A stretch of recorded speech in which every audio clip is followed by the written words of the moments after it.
À quelques heures de la nouvelle année, le président de la République a reçu les vœux de plusieurs institutions et personnalités. Au cours des différentes cérémonies, on a parlé Ebola, santé, lutte contre la corruption, sécurité, mais aussi réconciliation. Le point avec nos différents reporters dès le début de cette édition. Informer les partis politiques sur le processus d'Alger, c'est l'objectif de la rencontre que le haut représentant du président de la République pour le dialogue inclusif intermalien a eu avec la classe politique. Au cours de cet exercice, les hommes politiques ont fait des critiques et formulé des recommandations.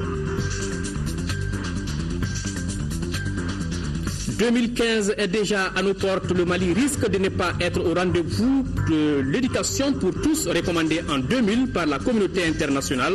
Preuve, quelques millions d'enfants n'iront pas à l'école encore pour quelques années. Comment remonter cette difficile pente? Dossier à retrouver dans cette édition. Voilà pour les titres. Mesdames, Messieurs, bonsoir et bienvenue dans la grande édition du soir. Présentation de vœux de nouvel an au président de la République ce matin à Koulouba.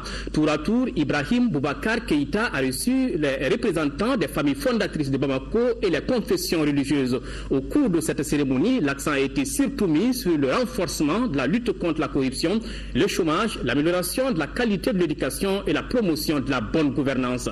Entre le chef de l'État et ses interlocuteurs, les échanges ont également porté sur le dialogue inclusif intermalien. On fait le point avec Bourama Traoré. Une année s'achève, une autre commence. Et un exercice républicain est bien respecté à Koulouba, celui de la présentation des vœux au président de la République. Comme à l'accoutumée, les familles fondatrices de Bamako donnent le ton. Les représentants Mourougouniare se réjouissent du retour progressif de la paix et de la stabilité au Mali. Ils se félicitent également de la maîtrise de la maladie à virus Ebola dans notre pays, même si la vigilance doit être maintenue. Et de conclure par une invite aux journalistes qui se livrent à la diffusion des fausses informations de nature à créer certaines psychoses chez les populations. À la suite du porte-parole des familles fondatrices de Bamako, le président du Haut Conseil islamique, au nom de la communauté musulmane, a présenté ses vœux de nouvel an au chef de l'État. Mahmoud Diko revient sur la crise du Nord. Selon lui, les auteurs de cette situation doivent répondre de leurs actes avant de prier pour la réussite des négociations intermaliennes à Alger. L'imam Diko attire une fois de plus l'attention des pouvoirs publics sur la corruption qui prend de l'ampleur. Des actions vigoureuses doivent être initiées pour stopper l'hémorragie qui hypothèque tout développement. Le président du Haut Conseil islamique réagit enfin à un rapport de l'OMS classant le Mali au 3e rang des pays consommateurs d'alcool au monde. Le leader religieux se dit indigné par cette information qui n'honore pas notre pays à 95% de musulmans. S'exprimant au nom de l'Église catholique, l'archevêque de Bamako salue les efforts des partenaires pour la paix au Mali. Monseigneur Zanzerbo lève le voile sur certaines préoccupations nationales, dont le chômage, l'éducation, l'insécurité grandissante et l'éternelle gestion du foncier. Une autre préoccupation soulignée, la réconciliation nationale. Cette réconciliation passe par le chemin de la vérité selon l'archevêque de Bamako. Des préoccupations partagées par l'Église protestante. Le président de l'association des groupements d'églises et missions évangéliques protestantes met particulièrement l'accent sur l'insuffisance de la communication gouvernementale. Une bonne communication, dit-il, permet de faire taire les rumeurs et rassurer le peuple. Sur ce point précis, identité de vue entre le révérend pasteur Youssouf Dambélé et le président Ibrahim Boubacar Keïta. Le chef de l'État souligne que quand une situation est bien expliquée, la compréhension devient plus facile. Sur la corruption, le locataire de Koulouba s'est montré ferme. La lutte ne connaîtra aucun répit et tous les dossiers sur le phénomène ont été transmis à la justice, assure le président de la République. Une autre assurance présidentielle pour le salut et la sauvegarde du Mali, aucune action ne sera de trop. Voilà, vous aurez l'intégralité de cette cérémonie juste après cette édition. Et toujours dans le même registre, le président de la République a reçu aujourd'hui les vœux du gouvernement, les institutions de la République, les forces armées et de sécurité. On en parlera au cours de cette édition. Le haut représentant du président de la République pour le dialogue inclusif intermalien a rencontré aujourd'hui les partis politiques. Objectif, informer la classe politique sur le processus d'Alger. Le point d'accord remis aux partis par la médiation, la libre administration des collectivités territoriales proposées par le gouvernement et beaucoup d'autres questions étaient à l'ordre du jour. Au cours de la rencontre, les partis politiques ont pour leur part fait des critiques et formulé des recommandations. On fait le point avec Yaya Konati. La démarche est celle qu'il a choisie dès le départ, celle de rencontrer de façon périodique les partis politiques pour les tenir au courant des évolutions du processus d'Alger. C'est donc un haut représentant ouvert aux suggestions, mais aussi aux critiques, qui a rencontré des formations politiques qui s'estiment quelque peu à l'écart d'un processus de paix qui pourtant concerne tout le monde. Devant ces représentants de la classe politique, Modibo Keïta a fait le point des négociations de la feuille de route au projet d'accord qui jusque-là n'est qu'un projet. C'est un document 31 pages appelé version du 27 novembre. Bon, le gouvernement retrouve là-dedans encore des points qu'il avait contestés et il s'apprête encore à les contester. Il s'agit des régions intégrées, il s'agit des quotas, il s'agit d'autres choses que le gouvernement discutera avec vous. Le texte que vous avez peut comporter quelques éléments qui, à votre avis, peuvent encore porter des germes de discorde, mais le gouvernement est dans la même perspective. Face aux revendications d'un État fédéré formulées par des groupes armés à Alger, ce que le gouvernement propose, poursuit le haut représentant, c'est une libre administration qui sera valable pour l'ensemble des régions du Mali. Il sera donné à toutes les régions du Mali la possibilité d'élire au suffrage universel direct une assemblée régionale. Que ce soit Ségou, que ce soit Sikasso, que ce soit Kidal, Gaoué, c'est une assemblée régionale, élue au suffrage universel direct. Alors, cette structure-là élira à son sein un conseil exécutif qui peut être, si vous voulez, un tout petit gouvernement.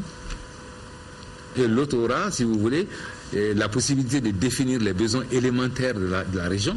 Mais le gouvernement dit les aspects régaliens ne seront pas rétrocédés aux régions. Il ne peut pas y avoir deux armées, il ne peut pas y avoir deux monnaies, il ne peut pas y avoir deux politiques étrangères. Et Modibo Keïta de répondre à ceux qui y voient les germes d'un fédéralisme. Le gouvernement dit la décentralisation a prévu ça. Les États généraux sur la décentralisation ont prévu ça. Les assises sur le Nord ont prévu ça. Le gouvernement n'a rien inventé. Ce jour-là, quand les États généraux fermaient le rideau tombait, personne n'a dit que les conclusions étaient la fédération. C'est maintenant qu'on le dit. Pendant 3h30, le haut représentant du président de la République a répondu aux questions, écouté les critiques, suggestions et recommandations des partis politiques qui s'en sont donnés à cœur joie. Comme on l'a dit, la ligne rouge, tout le monde connaît. Pour le moment, en tout cas, vous n'avez pas dépassé cette ligne rouge-là, les négociateurs, parce que le peuple aussi attend vraiment au tournant certaines décisions. Si elles sont prises, alors là, il ne veut pas comprendre.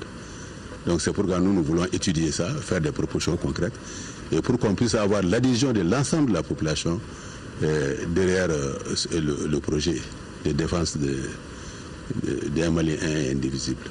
Monsieur le haut représentant, nous voulons des assises réelles, un travail sérieux pour qu'on parle au nom du Mali. À ce moment, quand le gouvernement va partir, c'est la voix du Mali.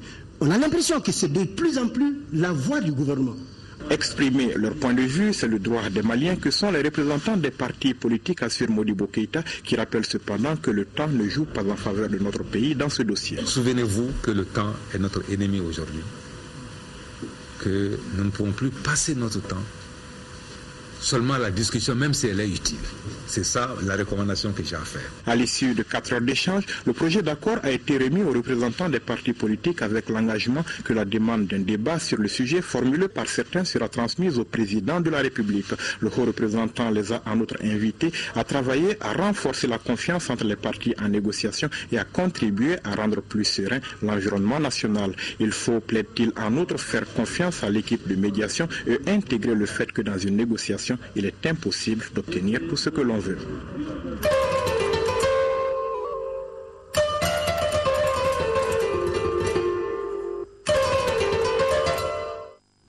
Le ministre de la Santé et de l'Hygiène publique a présidé cet après-midi les travaux du comité de suivi de la lutte contre la maladie à virus Ebola. Il faut rappeler que le Mali n'enregistre aujourd'hui aucun cas.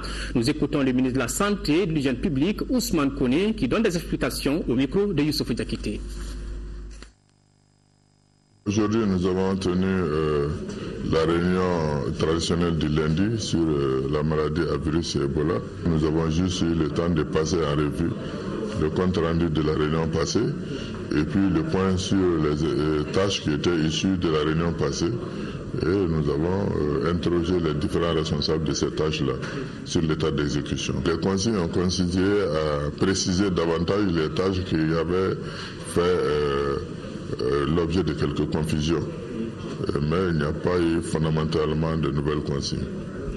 Il n'y a pas d'alerte. Je confirme qu'à la date d'aujourd'hui, nous n'avons pas de malades porteurs de virus Ebola sur le territoire. Ça n'exclut pas la vigilance et je pense que cela a été rappelé à suffisance aujourd'hui par le chef de l'État dans son discours au gouvernement en réponse des vœux que le gouvernement était allé porter pour le nouvel an par la voix du Premier ministre. Pour être tout à fait complet, à la date du 29 décembre 2014, la situation de la lutte contre la maladie à virus Ebola au Mali se présente comme suit. Depuis le 16 décembre 2014, il n'existe plus aucun cas de maladie à virus Ebola au Mali. En effet, sur 7 cas est confirmé, 5 ont entraîné des décès et 2 ont été guéris. Cela dit, la maladie à virus Ebola reste une menace pour le Mali tant qu'elle n'aura pas été vaincue dans les pays de la sous-région où elle a été déclarée. C'est pourquoi le gouvernement appelle l'ensemble des populations sur tout le territoire à maintenir la vigilance en observant les règles de prévention. Les festivités de fin d'année ne doivent aucunement faire oublier les mesures d'hygiène et de précaution nécessaires à la prévention de la maladie. Il est toujours conseillé de se laver les mains au savon avec de l'eau propre et d'éviter des accolades et de se serrer les mains autant que faire se peut. Le gouvernement invite la population à continuer d'utiliser les numéros verts pour déclarer tout cas suspect ou demander des informations. Il s'agit des numéros suivants: 80 00 89 89, 80 00 88 88 et le 80 00 77 77. Le centre religieux Marie Immaculée.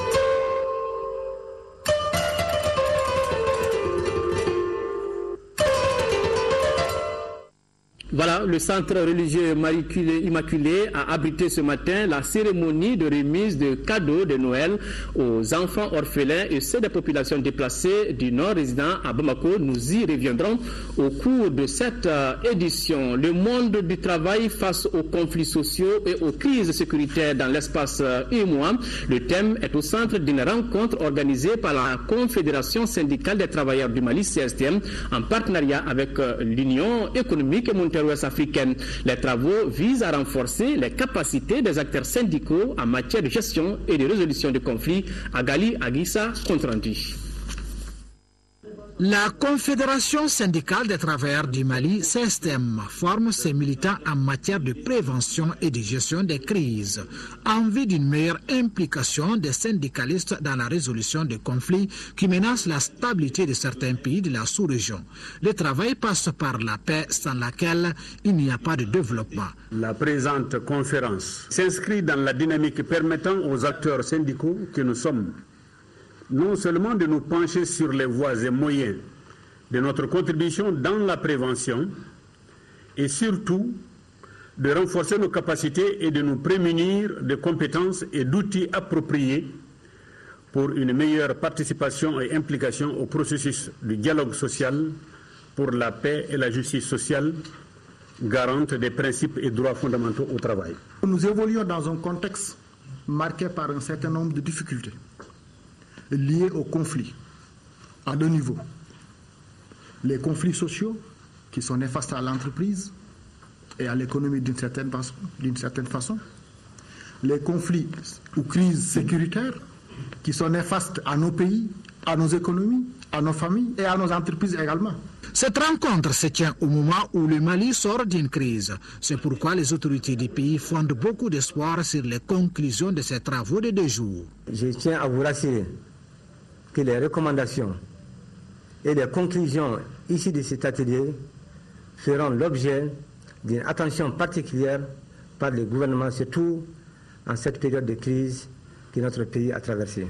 Les leaders syndicaux venus de différentes régions du pays se pencheront sur des sujets comme le dialogue social, les méthodes et instruments de prévention, de gestion et de résolution des crises. Beaucoup d'ambition en 2015. En tout cas, l'Institut d'économie rurale, hier, à l'avant-garde pour l'atteinte de la sécurité alimentaire. L'Institut table sur un budget de 7 milliards de francs CFA pour l'année 2015, dont une bonne partie de ces ressources sera prise en charge par la structure. Il s'agit notamment pour l'IR d'opérationnaliser les différents mécanismes de financement pour la recherche au Mali, comme par exemple le Fonds national d'appui à l'agriculture. Ces informations ont été données au cours de la 21e session du conseil d'administration de la structure qui s'est tenue ce matin. Mohamed Diarra, compte rendu. Depuis sa création dans les années 60, l'IR a toujours cherché les moyens de sa politique. Il se veut une structure performante au service du développement rural. Autrement dit, jouer un rôle primordial dans l'atteinte de la sécurité et de la souveraineté alimentaire au Mali. En guise de bilan, nous pouvons dire qu'au total, 48 projets de recherche stratégique et appliqués ont été exécutés, dont 22 sur les cultures végétales, 8 sur les productions animales, 8 sur les ressources forestières et halieutiques, et enfin une dizaine sur les systèmes de production et la gestion des ressources naturelles. Ce qui constitue une étape importante dans la construction des pôles de développement rizicoles en cours. Si le financement de la recherche constitue un problème au Mali, à l'IR, la situation est tout autre. Le vieillissement du personnel de la recherche apparaît aujourd'hui comme un sérieux handicap aux ambitions affichées par les plus hautes autorités du pays de faire du Mali une puissance agricole et de la recherche le moteur de cette puissance. Il conviendrait à cet effet d'envisager très prochainement un programme volontariste de recrutement de chercheurs afin de faire face à cette situation catastrophique qui menace non seulement l'Institut, mais aussi les autres structures techniques du département. Le budget prévisionnel de l'IR s'élève à 7 milliards de francs CFA, dont une bonne partie sera prise en charge par l'Institut. Ce budget est caractérisé par une réduction au niveau du budget de fonctionnement de l'État que nous devons compenser par rapport à notre dynamisme sur le plan compétitif. Notre budget aussi est caractérisé par une forte dépendance par rapport à l'extérieur. Je pense que c'est un problème qu'il faut chercher à corriger avec l'opérationnalisation des différents mécanismes de financement au niveau national. À terme, l'IR veut concilier recherche et autosuffisance alimentaire. Le programme Compétitivité et Diversification Agricole PCDIA a tenu ce matin la 8e session de son conseil d'administration. Pour l'année 2015, la structure va mobiliser plus de 5 milliards de francs CFA pour la réalisation d'importantes activités. Reportage Abdraman Maïga. 5 milliards 900 millions de francs CFA, c'est le budget prévisionnel soumis à l'appréciation des membres du comité national de pilotage et d'orientation du PCDA. Entendu par le PCDA, le programme Compétitivité et Diversification Agricole. Il a été initié par le gouvernement du Mali et la Banque mondiale pour une durée de 6 ans. Ce projet, qui a bénéficié d'un financement additionnel de 2 ans en 2014, exécutera en 2015 une série d'activités et cela conformément à ses orientations. Ces activités portent essentiellement sur la promotion et la consolidation des acquis de l'innovation dans le secteur agricole. Les filières concernées sont la mangue, la papaye, l'échalote, la pomme de terre et le bétail viande. Dernière année va être consacrée à l'exécution de 3 grandes activités. La première grande activité consacrera le financement des sous-projets. La deuxième sera consacrée au renforcement des capacités institutionnelles des interprofessions.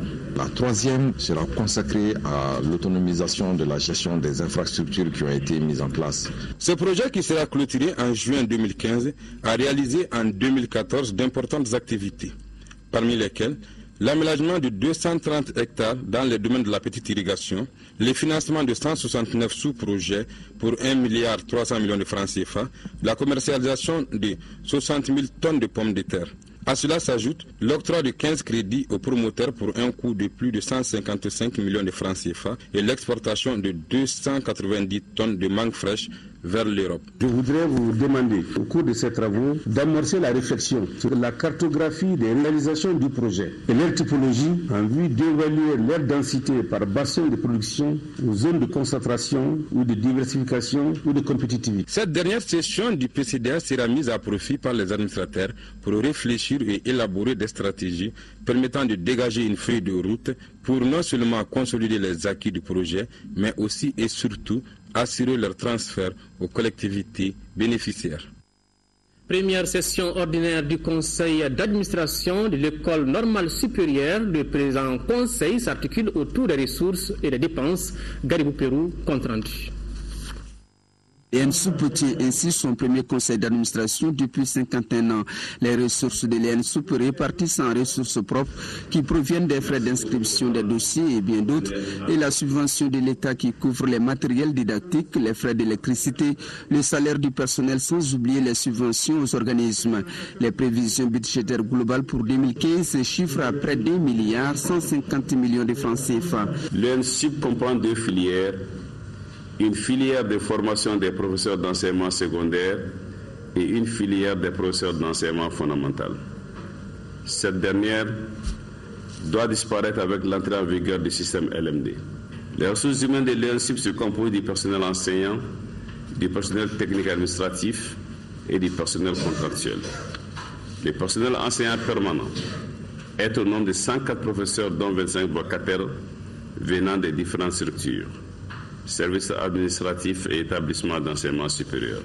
Sur les 1 milliard 150 millions de francs CFA attendus pour 2015, 40 millions proviendront des ressources propres, soit 3,48%, et 1 milliard 109 millions de francs CFA de la subvention de l'État, soit 96,52%. Les administrateurs sont amenés à réfléchir sur le vote prévisionnel, les procédures de recrutement, la fixation des modalités d'octroi d'indemnité, bref, toute question relative à la bonne marche de l'école normale supérieure de Bamako. Après 10 jours de travaux, la cour d'assises de Caille a clos ce lundi sa deuxième session au titre de l'année 2014. Les condamnations prononcées par la cour vont de la peine de mort à la prison à perpétuité en passant par l'emprisonnement ferme. Il y a aussi des acquittements et des condamnations par contumace. Mais le président de la cour d'appel et le procureur général par intérim regrettent le nombre élevé des condamnations par contumace résultant de certains dysfonctionnements. Chaka Konaté, compte rendu. Pour sa deuxième session au titre de l'année 2014, la Cour d'assises de Caille avait à son rôle 30 affaires, mais elle en a jugé 22, les 8 autres ayant été renvoyées. Elle a prononcé une peine de mort, 2 condamnations à perpétuité, 5 condamnations avec sursis, 3 peines d'emprisonnement ferme. Quant aux amendes, elles s'élèvent à 254 millions de francs CFA. Le droit a été dit, jubile les représentants du barreau, estimant que cette session a été un franc succès. La Cour d'assises a été bien dans son rôle, donner à chacun son dû. Que nos clients, les accusés, qui gardent encore prison, se convainquent qu'ils ont peut-être commis des faits graves, troublant l'ordre social.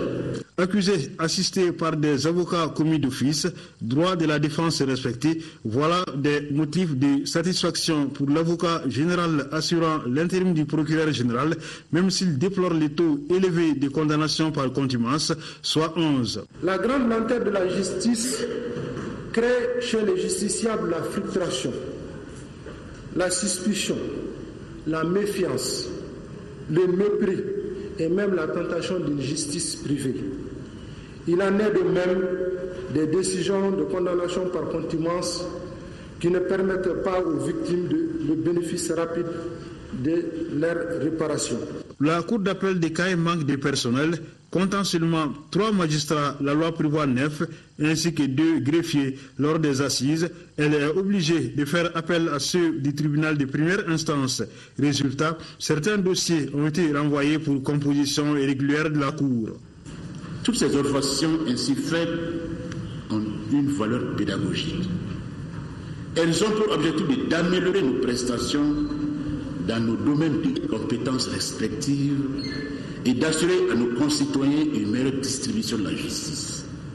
Les autres doléances concernent la dotation en moyens des juges d'instruction et officiers de police judiciaire, ainsi que la formation du médecin légiste en autopsie.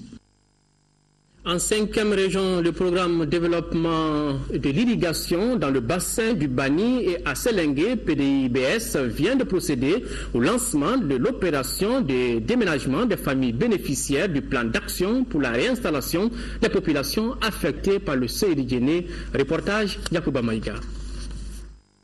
Cette opération de déménagement concerne au total 1091 personnes du village de Tako et des campements de pêcheurs de Soalabozo et Kubozo répartis entre 65 familles. C'est une opération qui entre dans le cadre du plan d'action entamé depuis 2010 par le PDIBS pour la réinstallation des populations affectées par le CDGN sur des sites sécurisés tout en améliorant leurs revenus et leur niveau de vie. Le paiement par chèque individuel de la totalité des indemnités pour les bâtis est fait en 3 tranches pour un montant de 224 588 371 francs.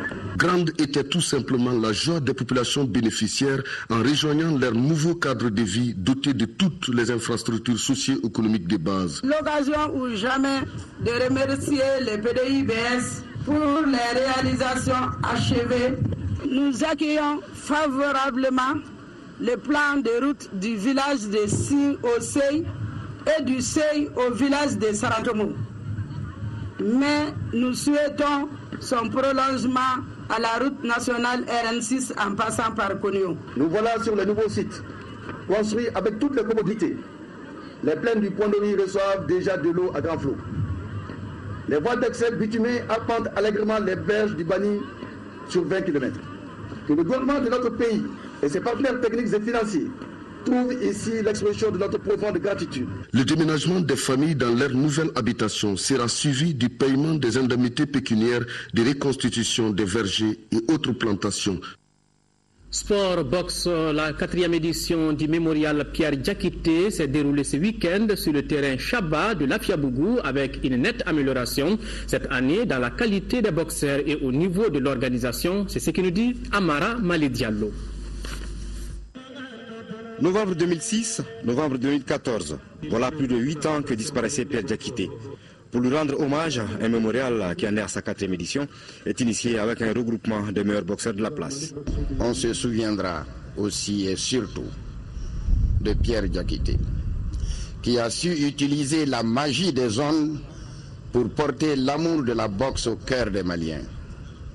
Qui d'entre nous ne se souviendrait pas de cette voix chaude, exaltante et unique qui nous faisait vivre la chaleur d'un combat de boxe à plusieurs milliers de kilomètres. Sur le ring, 5 combats sont à l'affiche. On ouvre chez les filles dans la catégorie de 60 kg avec la teigneuse Oumou Koulibaly du Real en gants bleus qui abrège les débats de la première reprise avec un KO face à Awa Samake du ring Belkir. Chez les hommes, la série de KO se poursuit avec Alassane Camara du Real en gants bleus qui bat KO à la première reprise Moussa Traoré du stade chez les 56 kg. Le 3e combat de la soirée voit la prestation de l'excellent boxeur venu de Kaya, mais désormais pensionnaire du club Pierre Diakité. Youssouf Kamara, en gants bleus, domine de la tête et des épaules Mamadou Doumbia, totalement submergé par la vitesse et la classe du Kaysien, qui remporte le combat de la première reprise par KO également. Des amis de la boxe, des pratiquants du self-défense viennent rendre la fête plus belle avec quelques démonstrations. La reprise de combat sur le ring, chez les 60 kg, nous propose un duel de puristes avec Moussa Sogodogo de l'Isfas, véritable adepte de la bonne technique, et Seydou Traoré du ring Belkir, qui vont gratifier le public d'un combat de belle facture qui ne verra malheureusement pas de vainqueur. Nounou Sangaré de Sikasso, n'ayant pas eu d'adversaire, remporte seul la récompense. Une cérémonie suivie d'une autre qui voit la Fédération malienne de boxe remettre à la veuve de Pierre Diakité une somme symbolique de 300 000 francs CFA. Le dernier combat de la soirée est entre 2 vieilles connaissances. Mamadou Doukouré du Real en gants rouges est face à Lassine Traoré du club Pierre Diakité. Un combat en chassé croisé qui ne s'animera que dans la dernière reprise pour voir Doukouré gagner au point. Nous voulons donner une dimension régionale à la chose. Lors de cette dernière édition, les représentants du comité olympique, les représentants des ministres ici, c'est pour dire désormais le mémorial Pierre Diakité sera institutionnalisé. En attendant le championnat national, le mémorial Pierre Diakité aura certainement permis et aux boxeurs et aux organisateurs de se remettre dans l'ambiance des grandes compétitions. Autre discipline, le football, championnat national de Ligue 1. Fin hier de la 4e journée ici à Bamako, au stade Modibo Keïta. Le match vedette stade malien de Bamako, Djoliba AC, n'a pas connu de vainqueur. Score final 0-0. Le Mamaïra AC de Kati, promis cette saison à l'élite, a créé la sensation en obtenant sa première victoire de la saison aux dépens de l'USFAS, 1-0. Siragatou Sissé nous donne le résumé de ces deux rencontres. C'était la fête dans la vestiaire du Mamaïra AC de Kati. le promu venait d'obtenir de haute lutte sa première victoire de la saison face à l'USFAS 1-0. Les Catois n'oublieront pas si vite ce succès acquis au stade Modibo Keïta. L'unique but porte la signature de Lassine Koulibaly à la 49e minute après un joli mouvement d'ensemble. Les gens trouvent qu'on fait partie des faibles. Bon, on s'est dit qu'on fait partie des faibles là, il faut encore bien qu'on montre à des gens aujourd'hui qu'on ne fait pas partie des faibles. Et pour ça, on était venus aujourd'hui pour gagner. Je pense que ça a été un bon match, ça a été un grand match, mais bien vrai que l'histoire, ça a dominé la totalité du match. Bon, aujourd'hui, les dieux du stade n'étaient pas avec nous, donc je félicite les Mamaïra. L'histoire retient que parmi les promus en Ligue 1, le Mamaïra AC de Kati est le premier à engranger une victoire cette saison. Un événement. L'affiche de la 4e journée Stade Malien de Bamako, Djoliba AC, a laissé le charmant public sur sa faim.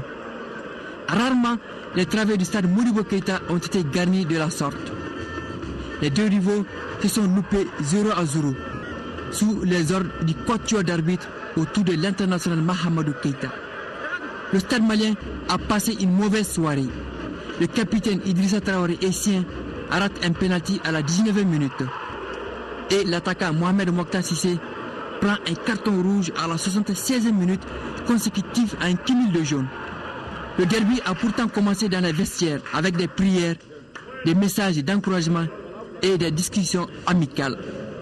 Au bout du compte, Stadis et Djolibis font un jeu égal 0-0. Comme l'année dernière lors de la phase aller. L'essentiel pour nous serait d'abord de ne pas encaisser et de faire notre jeu. On n'est pas trop satisfait, mais les 1 point c'est pas mal.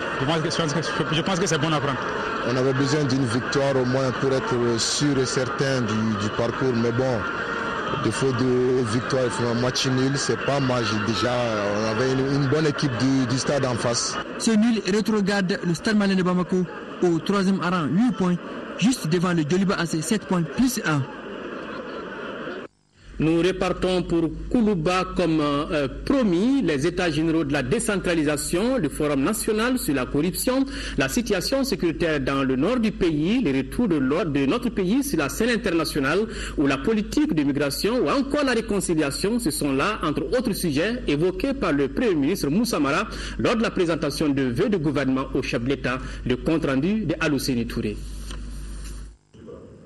C'est par un hommage aux autorités de la transition et au précédent gouvernement que le Premier ministre a débuté ce bilan d'une année qu'il a jugé riche en événements. Au nombre de ceux-ci, la tenue des assises de la décentralisation, la révision des listes électorales, le renforcement de l'institution militaire ou encore la tenue du forum sur la délinquance financière et la corruption. La tenue récente de la 19e session de l'espace d'interpellation démocratique, marquant le 20e anniversaire de cette tribune d'expression populaire, a prouvé une fois de plus la soif de justice de nos concitoyens et la nécessité pour les pouvoirs publics de veiller au respect des décisions de justice et leur aspiration à une bonne gouvernance. Le gouvernement a pris le double engagement de donner suite aux pertinentes recommandations formulées pendant ce forum, mais également de mettre tout en œuvre pour améliorer l'organisation de cet exercice républicain unique et exemplaire en Afrique. Le Mali retrouve sa place et rayonne sur la scène internationale. Aussi, le pays regagne la confiance des partenaires techniques et financiers après quelques malentendus. Toutefois, l'insécurité connaît une recrudescence avec les attaques répétées des terroristes. Dans sa réponse, le chef de l'État a répété son souhait de voir émerger des institutions fortes. C'est pourquoi il se félicitera de la révision des listes électorales. Le désir de justice de nos concitoyens est notoire et le chef de l'État est satisfait des efforts accomplis en ce sens. Les différentes actions entreprises par votre gouvernement, comme les assises nationales sur le Nord, les états généraux de la décentralisation, les forats et autres séminaires sur le développement économique et social, les tables rondes, les ateliers de renforcement de capacité et d'échanges avec les autres institutions publiques, la société civile et les partenaires au développement ont sans aucun doute concouru à la mise en œuvre de cette vision. En outre, la mise en place d'institutions fortes requiert une base solide, c'est-à-dire des élections crédibles. Je constate à cet effet et avec une réelle satisfaction que les révisions du dossier électoral, que les révisions du dispositif législatif et réglementaire sont bien amorcées. C'est ainsi que vous avez également mis en place un système de contrat de performance en vue d'évaluer de manière constante et objective les résultats du travail gouvernemental. Le président de la République se réjouit également de la bonne image dont jouit notre pays. Le pays, dit-il, a besoin de tranquillité, une tranquillité qui requiert la paix intérieure et extérieure. La mise en œuvre des recommandations de la récente session de l'espace d'interpellation démocratique que je suis, pour laquelle vous avez élaboré un plan d'action que je salue, devra recevoir une attention particulière. Ce n'est pas un exercice de style, c'est une vraie démonstration démocratique, et cela nécessite qu'il y ait des réponses idoines aux questionnements des citoyens. La réconciliation nationale, la lutte contre Ebola, le défi de la communication sont entre autres sujets abordés. Je vous exhorte à redoubler d'efforts pour la mise en place des mécanismes qui devront consolider la réconciliation nationale. J'apprécie votre volonté d'exploiter les canaux traditionnels et culturels, notamment le recours à la justice transitionnelle, en appui et complément à la justice dite moderne. Ce devra être une justice équitable, car là également, nul ne saurait être au-dessus de la loi, nous le maintenons. La maîtrise de l'eau, le sport, la lutte contre la pauvreté et l'exploitation des femmes et des enfants ont également figuré au nombre des préoccupations qu'il faudra absolument satisfaire, dixit le président de la République.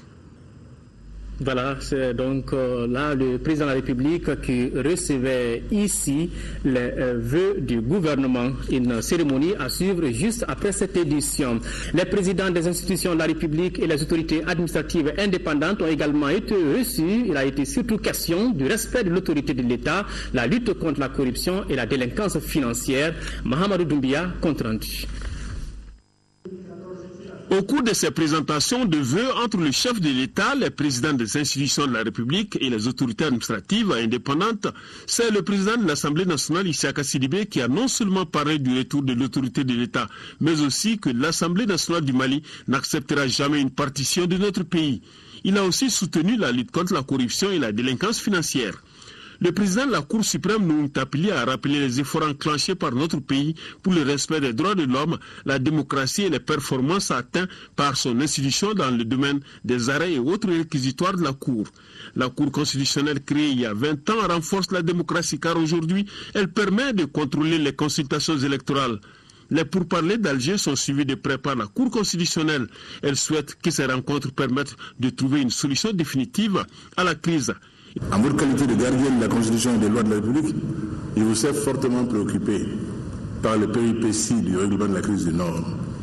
Comme je l'ai dit et redit, nous n'accepterons jamais que les lignes rouges que nous avons tracées et au respect desquelles votre raison d'être soit franchie.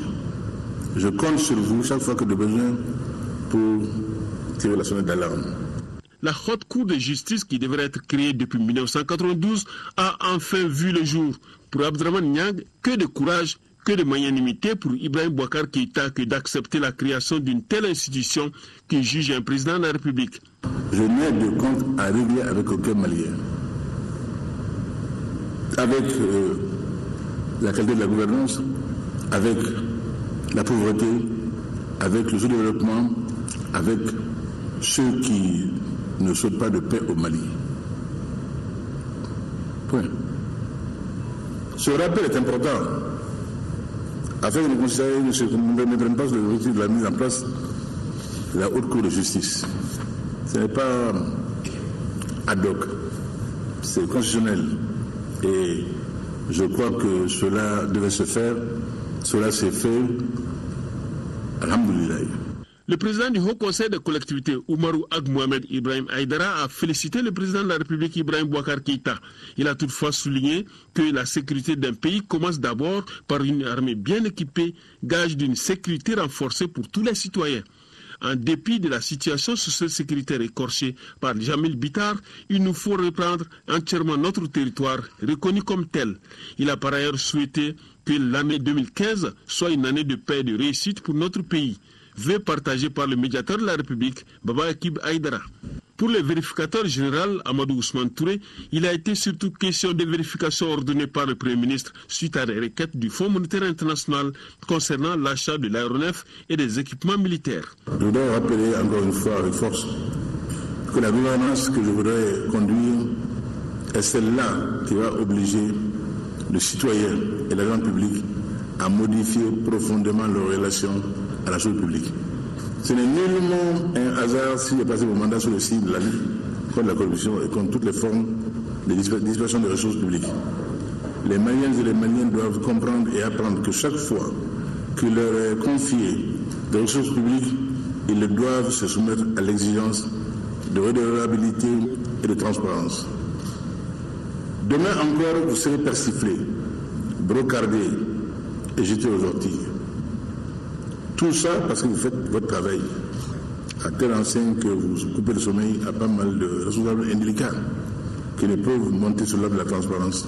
En matière de santé concernant Ebola, le président de la République Ibrahim Boubacar Keïta est formel à ce jour. Par la grâce de Dieu, il y a 0 suspect, 0 cas détectés sur l'ensemble de notre territoire. Place à présent à la grande muette qui était cet après-midi à Koulouba pour le même exercice. Il s'agit de l'armée. Au nom des hommes et des femmes de toutes les forces armées de sécurité, le général Mahaman Touré, chef d'état-major général des armées, a félicité le président de la République pour ses efforts en faveur du renforcement de leurs capacités opérationnelles. Nous suivons ce reportage donc de Moussa Fani.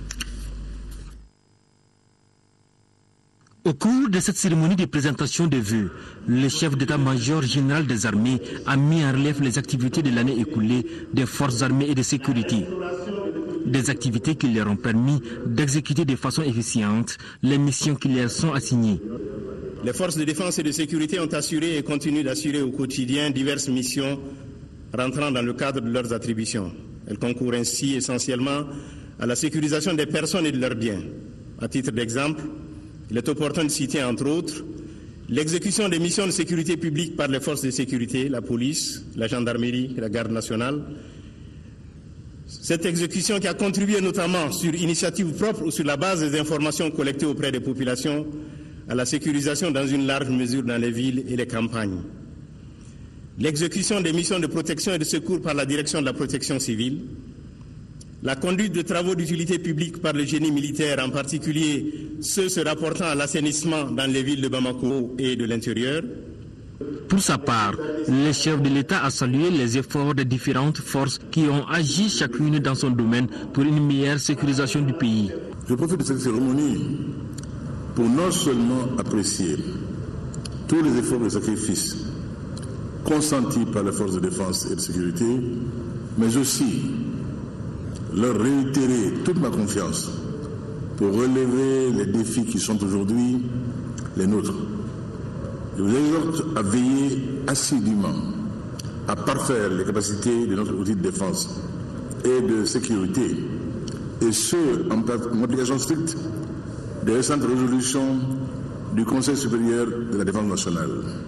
Il faut en tirer tous les enseignements et tirer les conclusions qui s'imposent des insuffisances et fautes constatées, les corriger dans le cadre de la nécessaire réforme structurelle actuellement en cours. Le général Mahaman Touré a plaidé pour la formation continue des forces armées et leur dotation en équipement. Selon lui, l'armée doit parvenir à assurer la sécurité et le contrôle total du territoire national. La construction d'un modèle d'armée adapté aux besoins de la nation devient un impératif au regard des défis sécuritaires de plus en plus complexes au Mali et dans notre région. La formation du personnel, la préparation opérationnelle, l'équipement et le soutien des forces ont été identifiés à juste titre comme les fondamentaux dans le cadre de ce chantier majeur.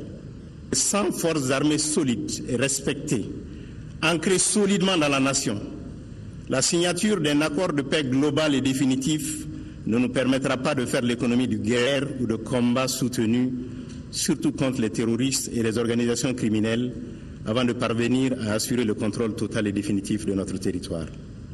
Nous ferons tout, je dis bien tout, ce qui sera notre possibilité, dans la légalité, dans la conformité procédurière, pour faire en sorte que l'armée soit dotée à souhait. Que les hommes et les femmes que vous êtes ne vous battiez plus contre des moulins d'avant. Que vous ayez les moyens logistiques dont vous avez besoin. Que vous ayez la force aérienne dont vous avez besoin. Inch'Allah, nous l'avons dit, nous ferons en sorte que cela soit. Le président de la République a renouvelé ses vœux de bonne et heureuse année 2015 au chef d'état-major général des armées en y associant l'ensemble du personnel des forces de défense et de sécurité. Auparavant, une minute de silence avait été observée en la mémoire de tous les militaires et civils tombés sur le champ de l'honneur.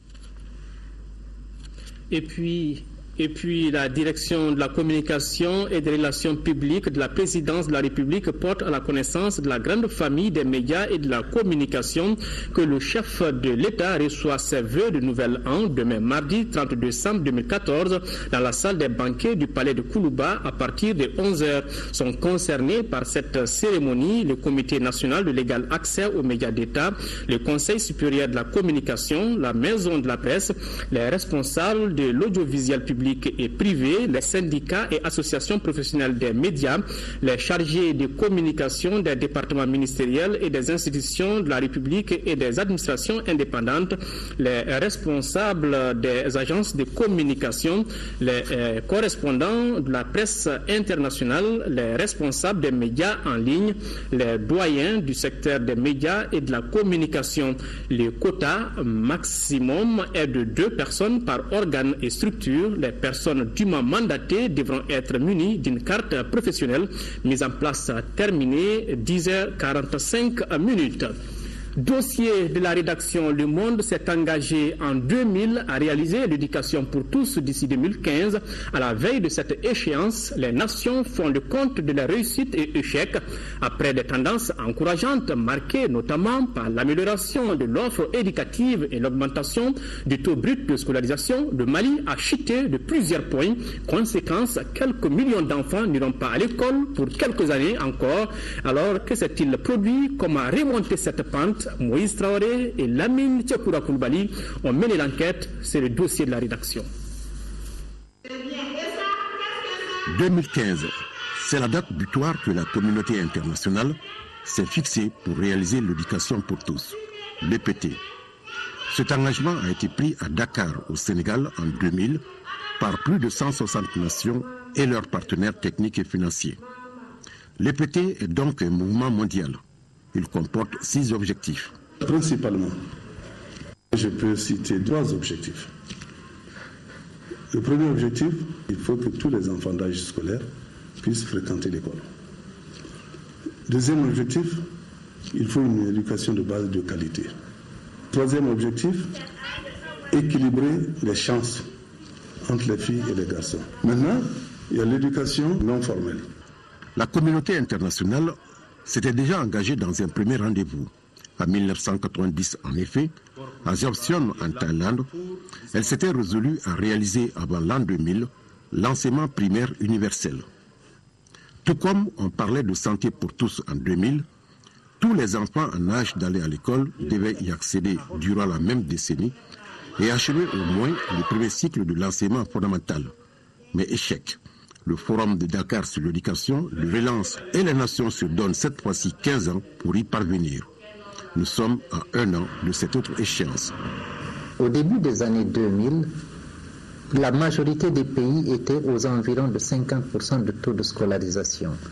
Depuis, de nombreux progrès ont été faits parce que certains pays ont atteint les 100%. Aujourd'hui, la majorité se retrouverait aux environs de 80%. En 2015, au Mali, ça ne peut pas être atteint. Selon nos projections, nous pourrons peut-être l'atteindre en 2023. Et pourtant, le Mali avait globalement réalisé des progrès réguliers vers l'éducation pour tous, fort desquels d'ailleurs, il s'était lui-même proposé d'atteindre en 2012 au lieu de 2015 les objectifs de l'éducation pour tous. Mais aujourd'hui, il s'en éloigne de beaucoup. Jusque vers les années 2007, il y a eu une grande progression due au programme d'investissement sectoriel de l'éducation PIS, ce qui a continué jusqu'en 2011. où le taux était à 81,5%. Mais après, le TBS a chuté. Il est passé à 70,1%. Ça s'explique par beaucoup de facteurs. Problème d'insécurité lié à la crise du Nord. Il y a eu un phénomène nouveau, c'est-à-dire le déplacement des parents avec leurs enfants vers les placères. Et également, il faut prendre en compte les conditions de vie difficiles des populations. Le pays n'adopte pas pour autant une attitude défaitiste. Nous avons cependant entrepris des actions concrètes. La campagne de retour à l'école. Moi-même, je suis allé à Tombouctou avec l'UNICEF pour lancer cette campagne de retour à l'école, donc pour inciter les enfants et les enseignants à retourner à l'école. Il y a également ce que nous appelons le plan d'urgence éducation pour tous. Il est prévu dans ce plan d'urgence la réhabilitation, la construction et l'équipement des infrastructures scolaires, ce qui manque beaucoup, surtout vers le nord. Vous savez que tout a été détruit. Et nous voulons encore insister sur la mise en place des CGS, les comités de gestion scolaire. En moyenne, on pourrait dire qu'il y a eu une contribution d'environ 100 milliards de francs CFA sur les 10 dernières années au secteur de l'éducation. Aujourd'hui, il y a une nécessité de se remobiliser à deux niveaux. Le premier, c'est pour apporter plus de ressources, parce que quand même les pays n'ont pas les ressources nécessaires, suffisantes, mais également pour faire en sorte que les ressources disponibles soient mieux utilisées. D'autre part, l'agenda de l'EPT appelle les pays à établir la parité entre les filles et les garçons à tous les niveaux d'études. Là aussi, les progrès encourageants qui sont enregistrés sont insuffisants, tout comme la qualité de l'éducation. Quand on a commencé l'expansion du système, les ressources en enseignants n'étaient pas disponibles. On a utilisé des méthodes alternatives, comme par exemple des enseignants communautaires qui n'étaient pas bien formés.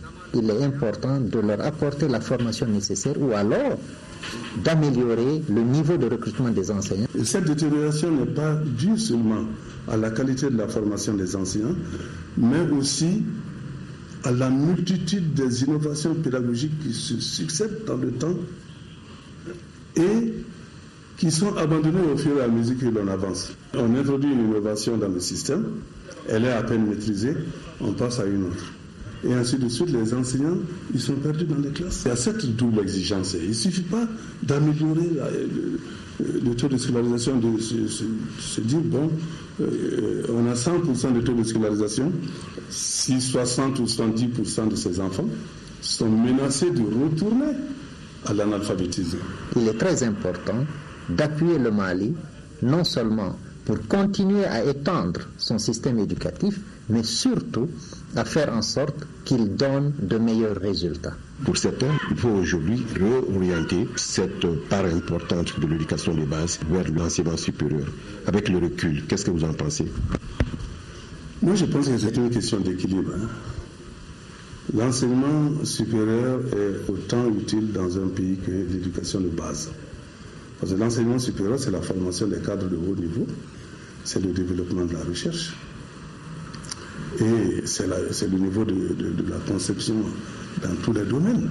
On ne peut pas se passer du développement et de l'amélioration de la qualité de l'enseignement supérieur, qui demande effectivement beaucoup de budget. Mais de l'autre côté, au niveau de la base, c'est des millions d'enfants qui sont concernés.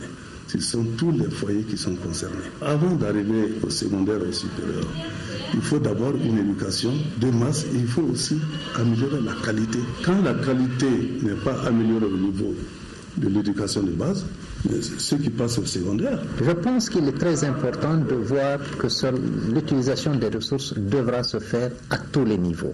Mais surtout aujourd'hui, il me semble très important de ne pas oublier le préscolaire.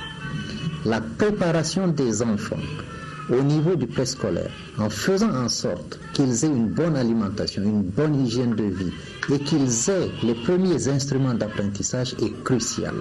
Il a été démontré d'ailleurs qu'un bon investissement dans le préscolaire peut vous faire sauver près 2 fois plus de ressources que vous pourriez avoir besoin au niveau primaire et secondaire. Enfin, le défi de relever le taux d'alphabétisation à 100% ne sera effectif que si les dirigeants au plus haut niveau, s'engage à accorder à l'éducation non formelle une place de choix. Actuellement, elle ne reçoit que moins de 3% du budget global de l'éducation de base. L'éducation non formelle est une priorité mineure donc. Je dirais qu'il n'y a pas lieu de désespérer de l'école malienne. Il n'y a pas lieu de désespérer. Et je pense qu'il faut que les Maliens considèrent que l'école c'est l'affaire de tous. Que tous s'y mettent. Voilà, le ministre des Sports, le Comité national olympique et sportif du Mali, toutes les fédérations nationales sportives du Mali, le personnel du département des sports, les amis du basket, l'ensemble des mouvements sportifs ont le profond regret d'annoncer aux parents, amis et collaborateurs de l'arrivée du corps de feu Salamatou Maïga, dite bébé, précédemment conseiller technique au ministère des Sports et chevalier de l'ordre national, le mardi 30 décembre 2014 à 21h à l'aéroport international de Bamako-Sénou.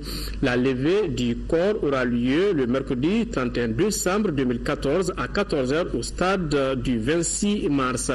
Autre page noire de cette édition, Namouri Traoré n'est plus le capitaine de police à la retraite. Chevalier de l'ordre national du Mali est décédé le 27 décembre à l'âge de 91 ans. Il a été accompagné à sa dernière demeure cet après-midi par des parents, amis et collaborateurs. Nouhoum Sissoko, compte rendu.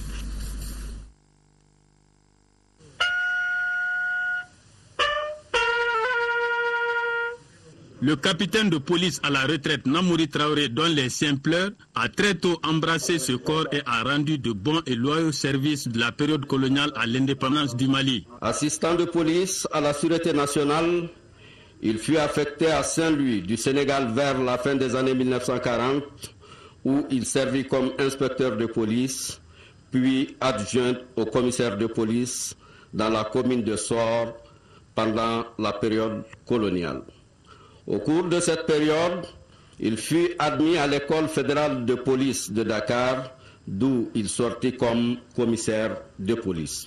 Après l'éclatement de la Fédération du Mali, il rejoignit son pays natal, le Mali, où son grade lui permit d'occuper la fonction de commissaire spécial du chemin de fer jusqu'en 1977, directeur de la sécurité d'État à un moment critique de l'histoire de notre pays, en l'occurrence la veille des événements du 28 février 1978. Ses compétences et qualités reconnues en lui par les plus hautes autorités du pays lui ont valu d'être cité en exemple parmi les plus méritants fils de la nation et d'être élevé au grade de chevalier de l'ordre national du Mali le 13 novembre 1977. Les anciens collaborateurs du capitaine de police retiennent de lui des qualités sur le plan professionnel et moral. C'est un grand monsieur qui vient de partir. Un des plus grands policiers, un des plus grands limiers de la police du Mali, qui vient de partir. Ça, je peux l'affirmer, l'attester, et les anciens m'écoutent. Nous avons appris la discipline, l'abnégation, la rigueur dans le travail et surtout, le goût du travail bien fait. Que son âme repose en paix. Le capitaine de police à la retraite qui nous a quittés samedi dernier du haut de ses 90 ans repose désormais au cimetière d'Amdalaï. Il laisse derrière lui de nombreux enfants et petits-fils affligés. C'est donc la fin de ce journal. Au nom de l'ensemble de la rédaction, merci de votre aimable attention. Autre rendez-vous avec l'actualité. Demain, 10h-13h, une présentation de Rachel Tessougué. S'il plaît à Dieu, je serai là pour les éditions du soir. Au revoir et qu'Allah bénisse le Mali.